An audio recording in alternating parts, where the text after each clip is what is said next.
Hello नमस्कार दोस्तों, मैं जी एस राजपूत आप लोग का अफेयर्स पर नौकरी में स्वागत करता हूं। हमेशा की तरह मैं आप लोगों के सामने फिर आज हाजिर हूं पॉलिटी का नेक्स्ट वीडियो लेकर, जिसमें हम लोग बात करते हैं स्वतंत्रता के अधिकार का। ठीक है, यानी कि जब स्वतंत्र हो गए तो कुछ स्वतंत्रता का भी अधिकार होना चाहिए, जो मैं यहाँ लिख देता हूँ कि आप लोग को समझ में आ जाएगा। 19 से 22 अनुच्छेद में जिसकी चर्चा की गई है। ठीक है, कि आप स्वतंत्र रूप से क्या क्या कर सकते हैं, या हमारे जो मौलिक अधिकार है, तो मौलिक अधिकार का ये दूसरा वीडियो है, तो उसमें हम लोग बात करने वाले हैं आज स्वतंत्रता के अधिकार का। फर्स्ट वीडियो में हम लोग बात कर चुके हैं समता के अधिकार यानी समानता के अधिकार का, कि हम लोग क्या है भारतीय संविधान की नज़र में या भारतीय न्यायपालिका के नज़र में, ठीक है, हम लोग सब कोई बराबर है। तो हम लोग आज बात करने वाले हैं किसकी? स्वतंत्रता की अधिकार की, यानी कि स्वतंत्र भारत में कुछ नागरिकों को स्वतंत्रता की अधिकार दिया गया, जिसकी चर्चा हमारे भारतीय संविधान के अनुच्छेद 19 से लेके 22 तक कहा गया है। आइए उस अधिकारों को हम लोग बात करते हैं, और कब तक वो अधिकार रहता है और कब वो निलंबित हो जाता है, इसकी भी हम लोग चर्चा करेंगे। ठीक है, तो अपने अधिकार को जान लीजिए, और उसका ये नहीं कि अधिकार जान गए तो उसका अनुपयोग करने लगे, दुरुपयोग करने लगे। ठीक है, तो ऐसा नहीं होना चाहिए। चलिए, तो हम लोग को फर्स्ट अनुच्छेद 19 की हम लोग बात करते हैं। तो 19 में फर्स्ट ऑफ ऑल ध्यान रखिएगा कि वाक एवं अभिव्यक्ति की आज़ादी दी गई, यानी कि वाक एवं अभिव्यक्ति की स्वतंत्रता दी गई। यानी किसी भी चीज़ के बारे में आप अपना कुछ विचार रख सकते हैं, किसी भी चीज़ के बारे में आप अपना कुछ कह सकते हैं। ठीक है, लेकिन यह जो है कुछ कंडीशन में क्या किया जाता है, इसको निषेध कर दिया जाता है। ठीक है, तो अब देखिए कि वाक एवं अभिव्यक्ति की आज़ादी, यहाँ से क्वेश्चन क्या बनता है कि वाक एवं अभिव्यक्ति की आज़ादी यानी कि फ्रीडम ऑफ एक्सप्रेशन किस अनुच्छेद में दिया गया? तो अनुच्छेद 19 में दिया गया। ठीक है, अब यहाँ से अब बोलने की आज़ादी दे दी गई, तो ऐसा नहीं है कि हम किसी को गाली ही दे दें, प्रधानमंत्री को गाली दे दें या राष्ट्रपति को कुछ कह दें या किसी को भी। ठीक है, ऐसा इसको पालन नहीं करना है कि जिससे कि आपके अधिकार का पालन, आपको अपने अधिकार के पालन करने के वजह से दूसरे की गरिमा को नुकसान पहुंचे। ठीक है, ये भी आप लोग को पिछले वीडियो में हम लोग बात कर चुके हैं, यानी कि अपने अधिकार को का उपयोग करना है, दुरुपयोग नहीं करना। तो 19 में कहा गया कि वाक एवं अभिव्यक्ति की आज़ादी। ठीक है, यानी कि आप किसी लिख के, बोल के, एक्सप्रेशन से, ठीक है, आप अपने अभिव्यक्ति को जाहिर कर सकते हैं, ऐसा कहा गया। ठीक है, लेकिन ये हर जगह थोड़ा सा रेस्ट्रिक्टेड होता है कि आपको बोलने की आज़ादी दी गई है तो आप अपने एक लिमिट में बोलें, ऐसा नहीं कि किसी को गाली दे दे, किसी को कुछ भला बुरा कर दे। ठीक है, तो चलिए आगे हम लोग बात करते हैं। तो इसमें कुछ और भी आज़ादी दी गई, कुछ और भी स्वतंत्रता दिया गया, जो पहले 7 हुआ करते थे, जो अभी 6 है। संपत्ति का जो अधिकार है इसी में से हटाया गया है।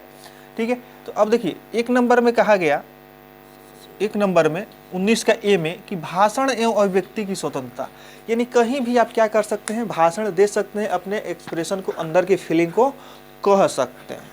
आई बात समझ में? 19(1) में क्या कहा गया कि भाषण एवं अभिव्यक्ति की आज़ादी दी गई कि आप अपने विचारों को कहीं भी रख सकते हैं। अब बात आती है दूसरा बी में, शांतिपूर्ण तथा हथियार रहित सभा करना। ठीक है, ये 19 का ही है। ठीक है, हो सकता है कि एग्जाम में आपको पूछ दे कि किस अनुच्छेद के तहत शांतिपूर्ण सभा करने का अधिकार दिया गया। ठीक है, तो आपको याद रखना है 19(1) के तहत, 19(b) के तहत शांतिपूर्ण एवं तथा हथियार रहित सभा करने का अधिकार। ठीक है, या 19 के तहत, ये भी हो सकता है। ठीक है, अब देखिए शांतिपूर्ण क्या करना है, शांतिपूर्ण तथा हथियार रहित सभा करने का, यानी किसी भी तरह का आप सभा वगैरह कर सकते हैं। ठीक है, अनशन वगैरह कर सकते हैं, ये अधिकार आपको दिया गया है, वो शर्त किसी को उससे नुकसान नहीं होना चाहिए। ठीक है, आगे हम लोग बात करेंगे 3 नंबर में, संघ एवं समिति बनाने का अधिकार। ठीक है, संघ एवं समिति बनाने का अधिकार मतलब कि आप यूनियन बना सकते हैं, ग्रुप बना सकते हैं। ठीक है, सरकार के विरुद्ध मोर्चा निकाल सकते हैं, लेकिन हाँ क्या होना चाहिए, तोड़ फोड़ वगैरह होगा तो आप पे सरकारी कार्रवाई, प्रशासनिक कार्रवाई होगी। ठीक है, तो ये अधिकार दिया गया किसमें बाबू? 19 के सी में, संघ एवं समिति एवं संगम बनाने का अधिकार। ठीक है, अब बात करते हैं 4 नंबर में, भारत में अबाध संचरण का अधिकार, यानी कि फ्री रूप से आप इंडिया के किसी भी कोना में आप घूम सकते हैं। ठीक है, ये अधिकार आपको 19(d) में दिया गया। ठीक है, हाँ 19(d) में दिया गया।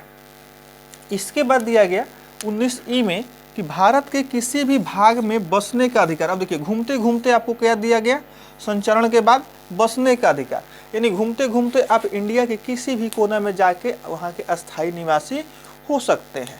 ठीक है, पहले जो था अपवाद में पढ़ाया जाता था कि जम्मू कश्मीर में आप अस्थायी निवासी नहीं हो सकते हैं, वहाँ ज़मीन नहीं खरीद सकते हैं, लेकिन वो अब केंद्र शासित प्रदेश बन गया, जिसकी वजह से अब वो भी अपवाद चला गया।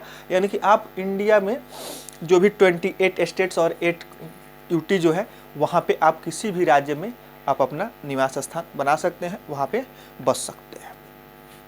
और देखिए अब जब बसिएगा तो अब क्या वहाँ कर सकते हैं, तो एफ में कहा गया आजीविका का अधिकार, व्यवसाय या व्यापार करने का अधिकार, यानी कि वहाँ पे आप कोई काम कर सकते हैं, कोई बिजनेस कर सकते हैं, कोई व्यापार कर सकते हैं। ठीक है, ऐसा अधिकार हमको कब दिया गया, 19F में। ठीक है, इस तरह से आपको क्या किया गया, भारतीय संविधान में स्वतंत्रता का अधिकार जो 19 से 22 तक है, उसमें अनुच्छेद 19 में 6 तरह के अधिकार और आपको दिए गए कि क्या कर सकते हैं, भाषण दे सकते हैं, व्यक्ति की स्वतंत्रता दी गई, शांतिपूर्ण कहीं सभा कर सकते हैं, संघ समिति बना सकते हैं। ठीक है, अबाध रूप से, यानी कि भारत में किसी भी कोना में आप घूम फिर सकते हैं, टूर कर सकते हैं। ठीक है, उसके बाद घूमते घूमते आप कहीं बस सकते हैं। ठीक है, उसके बाद कहीं जहाँ बस गए वहाँ पे रोजी रोटी के लिए आप कोई कंपनी वगैरह में या किसी सरकारी संस्था में, ठीक है, या आप काम कर सकते हैं आजीविका के लिए, या बिजनेस व्यापार कर सकते हैं। ये हो गया 19 की का। ठीक है, लेकिन यहाँ पे हमने लिखा है कि ए, यानी कि इस ए की हम बात कर रहे हैं, यहाँ पे जो भाषण एवं अभिव्यक्ति की स्वतंत्रता है, ठीक है, स्वतंत्रता जो फ्रीडम है, वह जो है 19(2) अनुच्छेद 19(2) के तहत और बी को 19(3) के तहत समाप्त किया जा सकता है। अब बात यहाँ समझिएगा, ये क्यों लाया गया। जैसे कि आपको 19(1) में क्या दिया गया है, भाषण एवं अभिव्यक्ति की स्वतंत्रता दी गई है, यानी कि आपको भाषण करने की, सभा करने की जो आज़ादी दी गई है।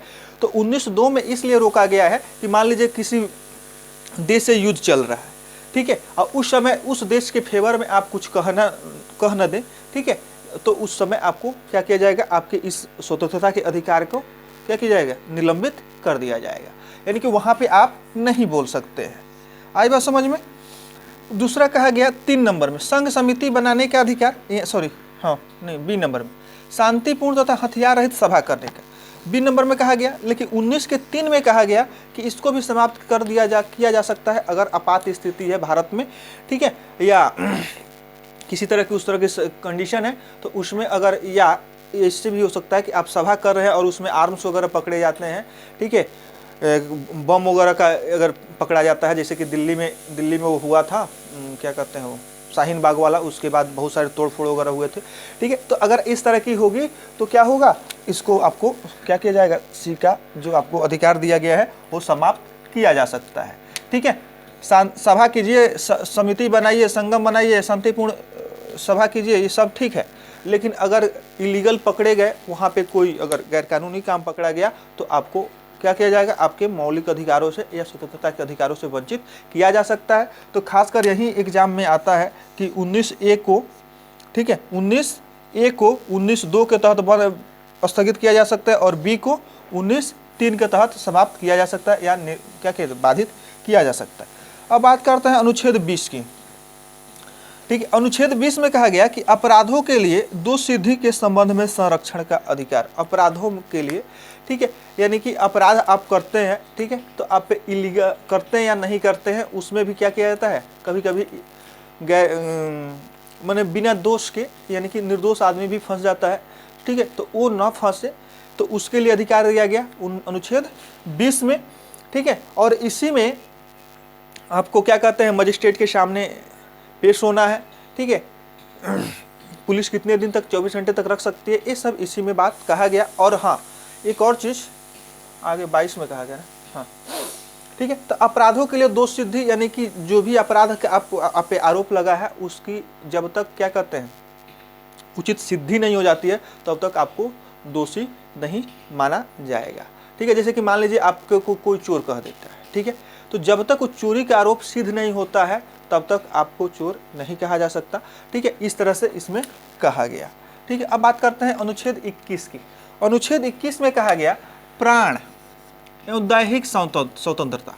ठीक ठीक है, यानी कि अपनी जान बचाने के लिए, अपने जीविका के लिए आप कुछ भी कर सकते हैं। ठीक है, इसमें कोई इंटरफेयर नहीं करेगा। एवं दैहिक स्वतंत्रता यानी कि अपने पर्सनल फ्रीडम, जैसे मैं पढ़ा रहा हूँ तो अपना एक अलग बात है।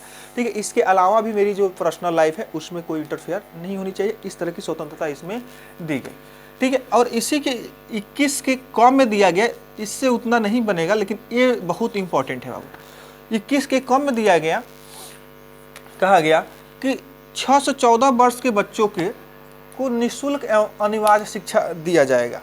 ठीक है, आई बात समझ में, 6 से 14 वर्ष के बच्चों को निःशुल्क एवं अनिवार्य शिक्षा दिया जाएगा। यह कब जोड़ा गया? तो 86वां संशोधन 2002 में। ये क्वेश्चन पूछा जा सकता है कि 6 से 14 वर्ष के बच्चों को निःशुल्क एवं अनिवार्य शिक्षा संविधान के किस संशोधन द्वारा शामिल किया गया? तो 86वां संशोधन द्वारा शामिल किया गया। और किस वर्ष में हुआ था 86वां यानी कि 86 संशोधन? तो 2002 में। ठीक है, राइट टू एजुकेशन के नाम से भी इसको आप जान सकते हैं। ठीक है, अब बात करते हैं अनुच्छेद 22 की। अनुच्छेद 22 में कहा गया कि कुछ दशाओं में गिरफ्तारी और निषेध संरक्षण। ठीक है, इसी में आता है वो क्या कहते हैं, परमादेश, बंदी प्रत्यक्षीकरण। ठीक है, यानी किस तरह से आपको कुछ दशाओं में गिरफ्तारी हो सकती है और उस गिरफ्तारी के क्या कहते हैं अगेंस्ट में आप क्या कर सकते हैं, अपना पिटीशन दायर कर सकते हैं। उसके बाद आपको पुलिस अपने विरुद्ध क्या कहते हैं गवाही देने के लिए बाध्य नहीं कर सकती है। सब आपको 22 में कहा गया है। ठीक है, जैसे कि मान लीजिए कि बहुत सारे आप लोग सुने होइएगा कि क्या करती है पुलिस, पीट के 3rd डिग्री का टॉर्चर दे के क्या करती है दोष कबूल करवाती है। तो उस पिटाई के डर से कुछ लोग क्या कहते हैं गलत चीज़ भी कबूल कर लेते हैं। इसकी बात कहाँ की गई है? अनुच्छेद 22 में कही गई है। अब बात हम लोग करेंगे दूसरे मौलिक अधिकार की, शोषण के विरुद्ध अधिकार, जो 23 और 24 में दिया गया है। शोषण के विरुद्ध यानी कोई भी आपका क्या करे, शोषण ना करे। शोषण मतलब यानी कि व्यर्थ का फायदा ना उठाए, बेगारी ना कराए, इस तरह के काम का अधिकार किस में दिया गया बाबू? 23 और 24 में दिया गया। अब अनुच्छेद 23 में कहा गया है, अनुच्छेद 23 में कि मानव का दुर्व्यापार, ठीक है, खरीद बिक्री एवं बेगारी नहीं कराया जाएगा। अनुच्छेद 23 में क्या कहा गया है कि ह्यूमन ट्रैफिकिंग नहीं होगा। जैसे कि आप लोग मूवी वगैरह में देखते होइएगा कि दूसरे शहरों से लड़कियों को उठाकर और क्या किया जाता है, खाड़ी के देशों में बेच दिया जाता है। ठीक है, तो ऐसे काम नहीं हो, इसके लिए अधिकार किस में दिया गया है? ठीक है, अनुच्छेद 23 में दिया गया है। ठीक है, यानी ह्यूमन ट्रैफिकिंग वाला जो मामला है अनुच्छेद 23 के तहत है।